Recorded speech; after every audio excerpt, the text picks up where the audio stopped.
once considered the most evil and dangerous company in the world. And this guy was the head of it. Now he's now going to be the head of the World Economic Forum. We thought there was another person that was going to be there. We thought Yuval Harari was going to take over. He was the protege of Klaus Schwab. Well, that didn't take place. But the guy taking over may be more dangerous, may be more evil than we can imagine. Today we're going to talk about Mr. Peter. We're going to talk about what he stands for, what company he ran, and how dangerous it is for you. This is a serious, serious risk. Because remember, Trump won't be president forever. And to be honest with you, as bad as some of the Republican Congress are doing and some of the leaders are doing, you know, there could be a pendulum swing again. That's kind of how it does. It ebb and flows with politics and the way of the changing of the guard. So this guy could play a major facet in setting world policy. We need to talk about him because he is a dangerous guy. And then we're going to talk about what Walmart is doing. Walmart comes out with a major statement, and also Sam's, both together. They had some meetings at the White House, but then they're also working to benefit Americans. Now, I support mom and pops and support local business, but I will say this, I like what Walmart's doing right here. Let's dive into these stories today. This video starts right now.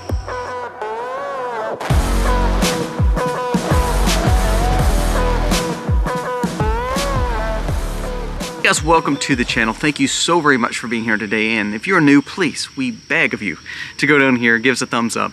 And if you like this content, subscribe to the channel. We ask that you consider that, and hopefully you enjoy this content. When you put the bell on, it allows you the notifications of every new video. We're posting daily. Sometimes we're doing 2 a day because we're doing a live. Don't miss those. Also check out my other channel, Life with Colby Mack. That is a vlog channel, but a backup channel just in case. And a very, very good channel to teach you truly how sustainability and how we raise a family in this crazy world. Now let's jump into the stories of the day. First, let's talk about this gentleman, Peter. Now, the reason I want to bring this guy up, now not only does he look extremely creepy, I mean the guy's got like a robo eye. I don't know. It's kind of weird. His name is Peter Brabeck. Now and he's like 4 names, but let's just make it simple here. I'm from Mississippi. This guy was a former CEO of where? Nestle. Okay, you're like, well, Nestle, that's a food company. I mean, I like their chocolate, you know, that kind of thing. Well, we buy their water bottles at a Walmart.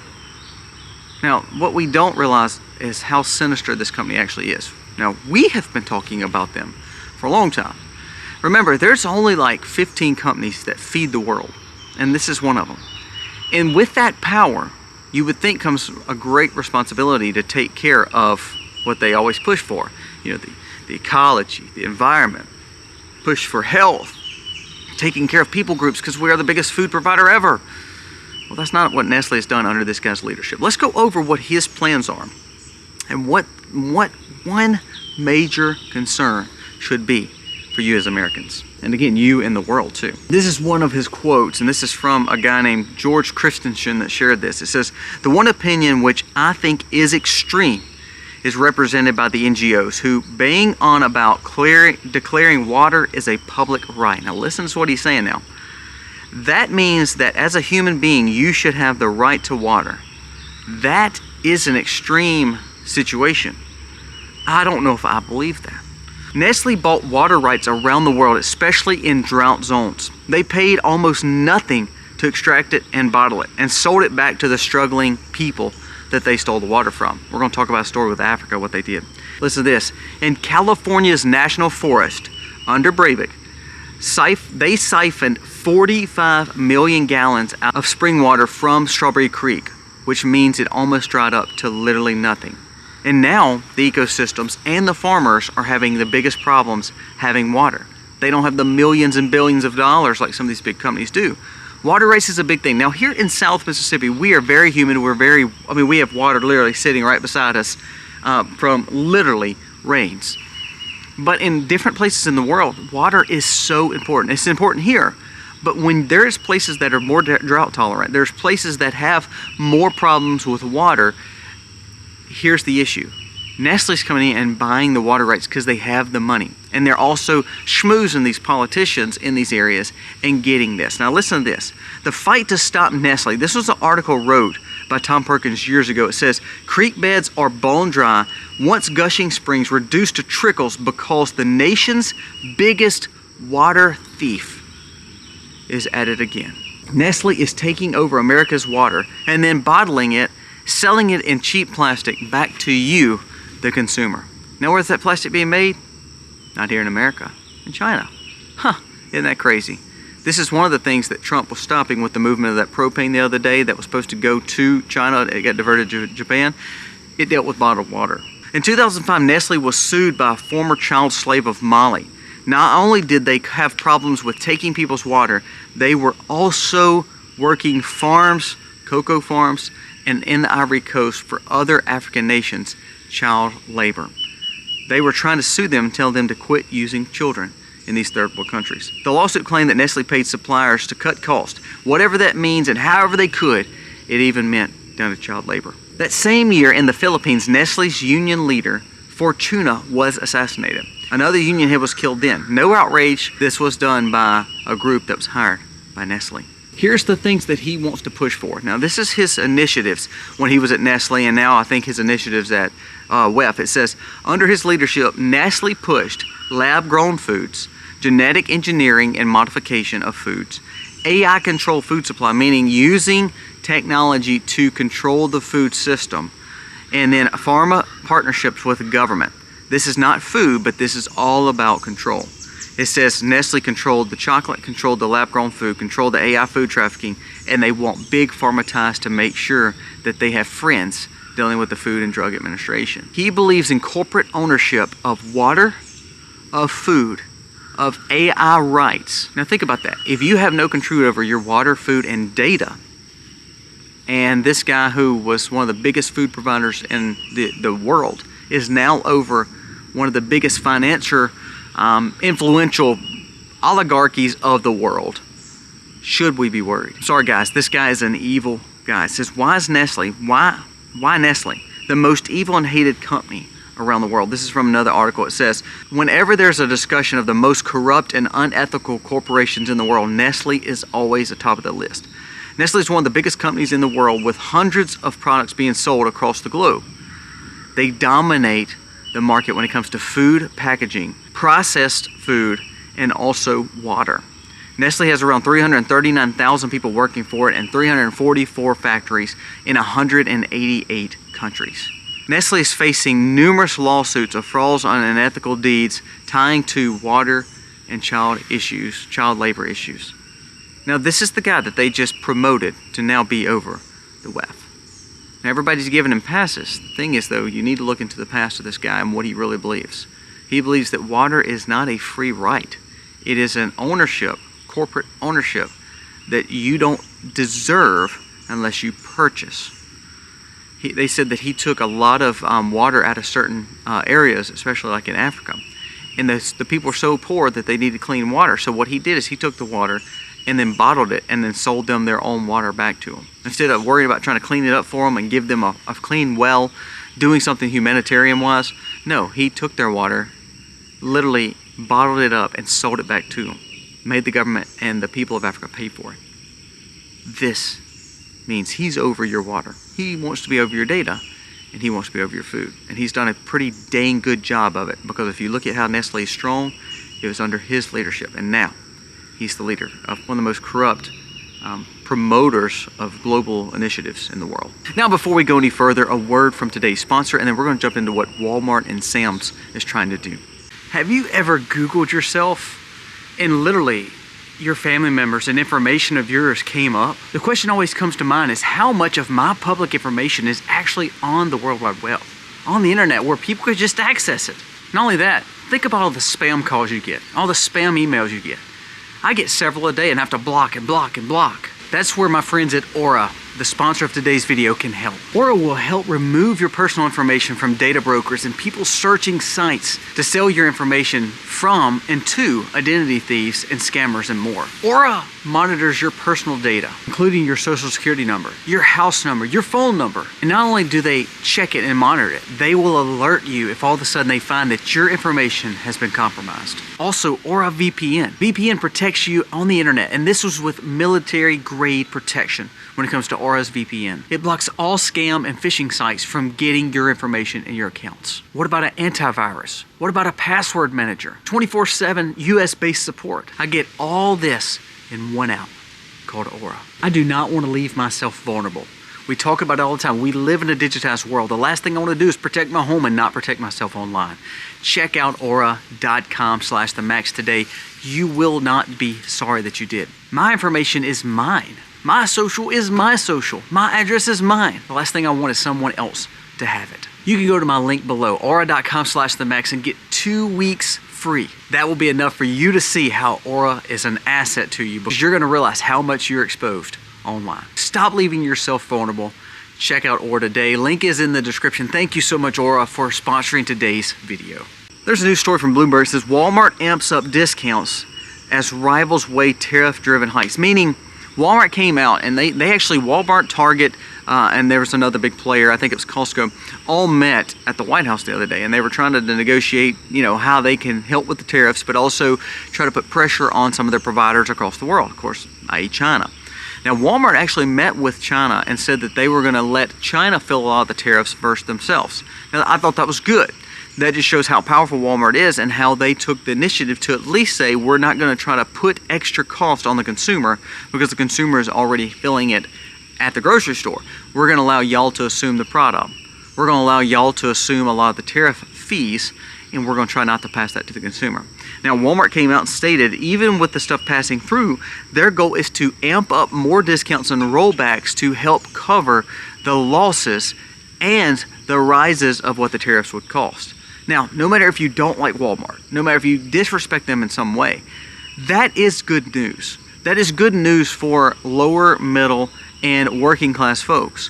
Because if we can save money some way, now again, I'm not a big Walmart shopper. I don't really shop at a lot of grocery stores anyway, and when we do, we literally drive an hour away and go to Whole Foods and Costco, just because I can buy stuff in bulk and buy healthy quality food. But for majority of individuals who shop at Walmart, like for instance in my town, that is really the only option. There's a new Aldi, and the Aldi is about a fifth of what the Walmart is. So truthfully, in small towns like ours, it's a game changer when all of a sudden they can offer you not only the cheapest gas, but the cheapest clothes and the cheapest goods, and they're willing to absorb the tariff. Now, I'm not a cheerleader for Walmart, don't get me wrong, but I do think when we want to call out positive and negative news, when they were when the Biden administration was in, they were promoting all this stuff and we dogged them out. We talked about that. But now they're actually looking at America First initiatives. They met with Trump and they're wanting to try to do what they can to help Americans. And one of those reports, even from a liberal news media source like Bloomberg, is saying they're trying to help out. Walmart Inc. is doubling down on discounts, a move to drum up demand and grow market share in the face of macroeconomic uncertainty.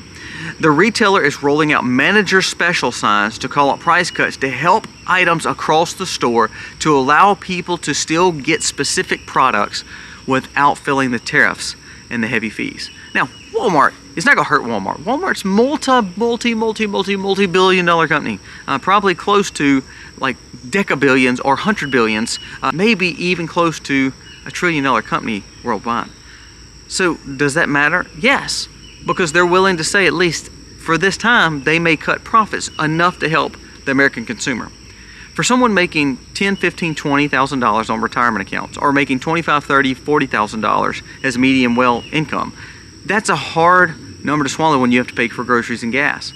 But if a company is willing to say, look, I'm trying to cut costs because I want to help out Americans, that's a game changer. Now listen to this from Sam's, and again, Sam's is part of Walmart, but it says, the unexpected decision could hit you harder in the wallet than you think. The problem with bulk sales is we have put a lot on the shelves. However, if people don't start purchasing it now, the next shipments may cost more. Now, they're saying we're cutting it, but when we buy these bulk shipments, whereas we have accessibility to them and we have a lot stockpiled, they've put a lot up to sell you goods. That's what a store does.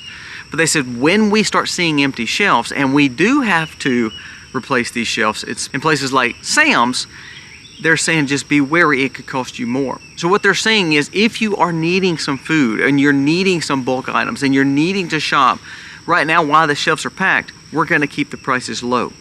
But we cannot promise that for a longevity period. Walmart, same way. They're saying right now we are going to double down and make sure that we're giving the best price possible. And to be honest with you, again, like in my small town, it actually is cheaper. But they're saying when these shelves are empty, when our stock goes out, we may hit a snag. And Sam's especially, because they're a bulk provider, they're usually providing kind of name brand stuff versus having some more of the generic brand stuff. They're saying when we have to restock, it may cost more. We cannot promise this for longevity. So what I always tell you, what do I tell you as a prepper, as a sustainable liver? I'll tell you to always stockpile and prep, because the most important prep that you can do is food and water. I mean, look at our buddy from Nestle that's now going to be over the wealth.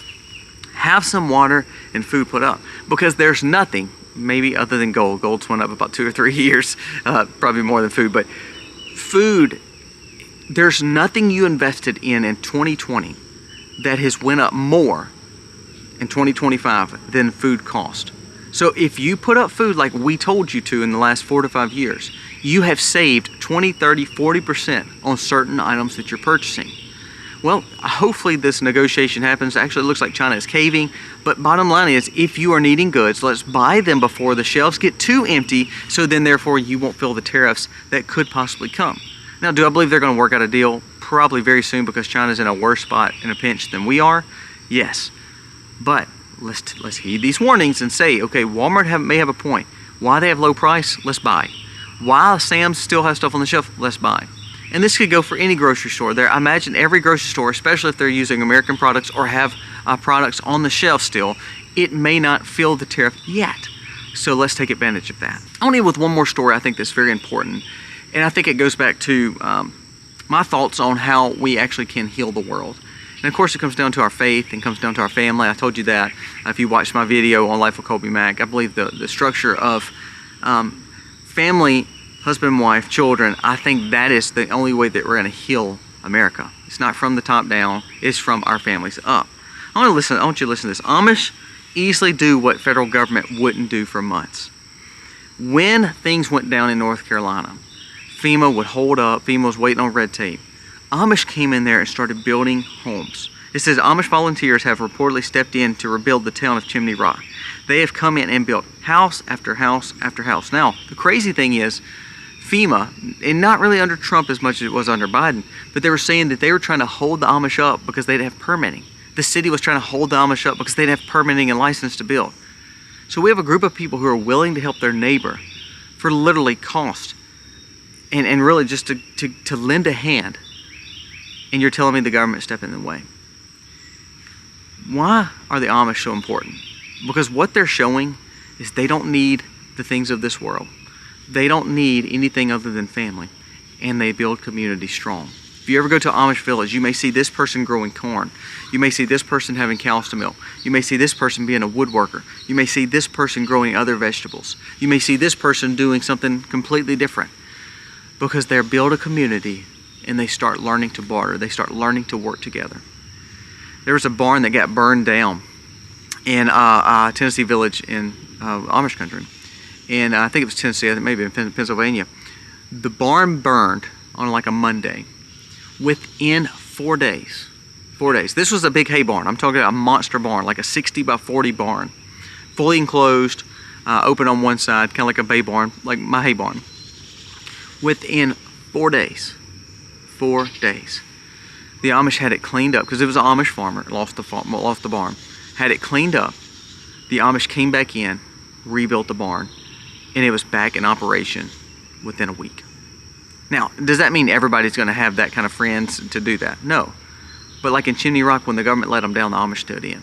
You know why the Amish doesn't really care to have insurance and all this worldly things? Because they can trust each other, and they know that when something happens, someone has their back. They know they have family, they have food, and they know how to be sustainable. I'm not telling you to go be Amish today, but what I am telling you is we can learn a lot from them. We can learn to help our neighbors. We can learn to build community. We can learn to barter. You wonder why I do a food delivery. You wonder why I'm part of Azure Standard. You wonder why I try to build up this community of prepping and homesteading. Because when we work together and we work from the family structure outward, we're going to impact people. And we're going to say we don't need certain things that the world gives us. We have each other. Now spiritually, again, we have God and we believe in God. But when you think about all the blessings, that wisdom that He gives us, one is probably not relying on the government to fix everything.